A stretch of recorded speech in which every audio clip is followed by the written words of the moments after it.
Paul firefighters are often first on the scene, no matter if that fire is within city limits or in a neighboring community like Roseville or Maplewood.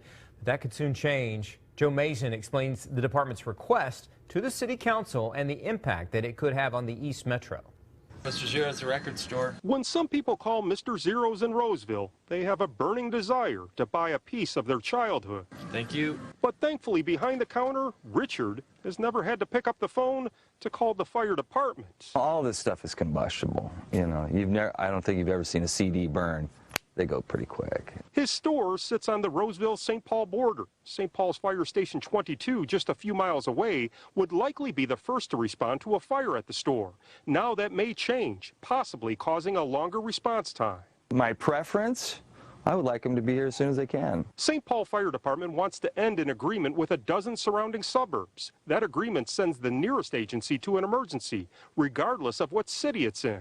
A couple of things happen when you respond outside of your jurisdiction is that you leave a coverage gap within your jurisdiction. St. Paul Fire says sending crews into other cities leaves fewer firefighters in their own backyard.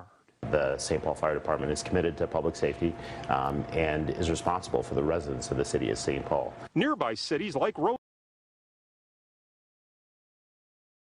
wants to end the agreement. When somebody's going through a cardiac arrest or their house is on fire, they don't care what the name of the inside of the truck is. They are just concerned about a timely response, and this program does deliver that. So we found it very valuable to provide really great service to the area residents. Back in Mr. Zer0's. It's going to put a little more pressure on the Roseville Fire Department. Richard hopes the only fire he'll ever see in his store is on the album cover from Earth, Wind, and Fire.